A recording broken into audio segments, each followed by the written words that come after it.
Well, let's start here. Talk about why you're here. I know the Biden administration, a big part of what you guys are working on is reducing violence. Right. And we've had a number of deadly incidents involving kids, people under the age of 18. What is the administration doing to address that? Yeah, well, definitely. I'm really looking forward to visiting a middle school in a little bit with the Vice President to hear from students directly. Really, I mean, we need to hear from them directly, from educators. When we hear about school shootings, and sadly we hear about them too often, everybody always asks, what else could we do? Well, I'm really proud that the Biden-Harris administration is standing behind that call to say we're going to do as much as we can. We're announcing another $285 million for schools across the country to help them develop plans to prevent violence, number one, and to create learning environments that are safe for students.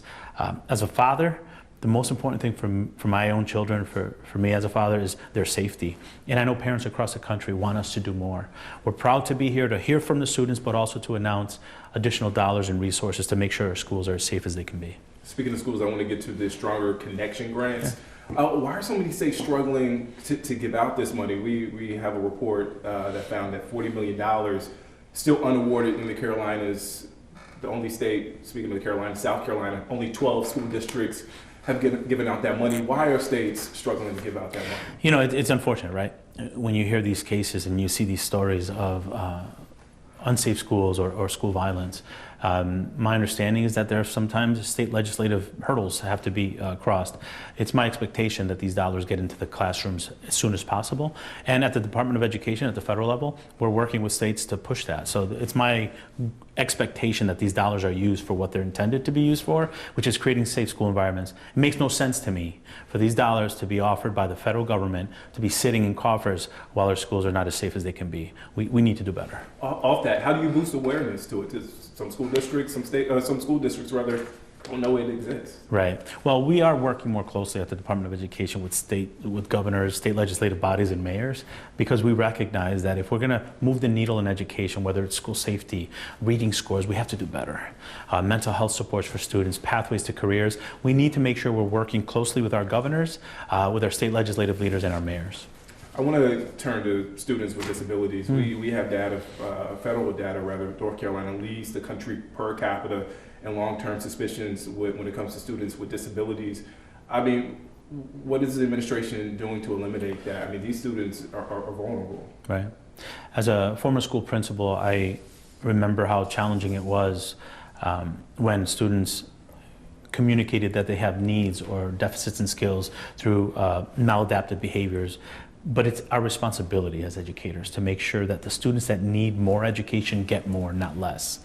We've seen, and the data here support it, that mostly black and brown students are receiving exclusionary practices, or students with disabilities are receiving exclusionary practices. This is why, as Secretary of Education, we doubled down and we did a national report data collection to make sure that the disparities between different subgroups of students doesn't widen as a result of the pandemic. This is a very important issue. But let me remind you, the federal government put out $130 billion for American Rescue Plan dollars to close gaps, to address these needs. We've seen through some of these grants an increase in social workers, school psychologists, to help some of these students who need more, not less. It's an issue that, if not addressed boldly, will lead to wider disparities. And we want to partner with the State Department of Education. The reality is, look, we pay for 9% of education funding in the country. We want to make sure we're putting pressure to make sure that states and local governments are also doing their part to address the issue of students with disabilities needing more support. I want to get to another hot topic issue here in the state, parents' Bill of Rights. It just went into effect. It's often compared to the Don't Say Gay bill in Florida. I want to get your thoughts and your view on that piece of legislation. What I've seen across the country is some folks talking about Bill of Rights as if it were something new. Look, I taught fourth grade, and for me, making sure parents were part of the classroom experience, making sure they knew what I taught. As a matter of fact, for many cases, making sure they had a copy of the books at home so they could help their children. That's what we do in education. So it's more political stunts. You want real you want to help parents' rights? Let's give the students the right to learn to read by 3rd grade. Let's give the student a right to be who they are in our schools without fear of state government or a local government attacking students for who they are. I think that's a ploy to try to create division. I'm about parent engagement. I'm about giving parents a seat at the table when we're making decisions. Good governance includes that, and that's what we're trying to promote. We funded full service community schools. We doubled the funding for that. And what we're seeing is that's bringing parents to the table. So the same folks that are preaching about parents' rights are the same folks that are trying to cut Title I funding by 80%. It's a joke. Let's work together and let's listen to parents and give them a voice at the table and partner with them a little bit more instead of creating gimmicks. I want to shift to folks like myself out of school. They're dealing with student loans. Yeah. The Biden administration obviously has hit some hurdles when it comes to student loans. What do you say to people looking for relief? It's funny because a lot of folks say, the hurdles. Yeah. $132 billion in debt relief in 3 years is more than any other administration combined, ever. So public service loan forgiveness, there were 7,000 people that benefited from it in 4 years in the last administration. 7,000. We're over 750,000 in 2.5 years in this administration. We're making it real. Yesterday I was in New Hampshire talking to a special education teacher who's been working 20 years, who received loan forgiveness.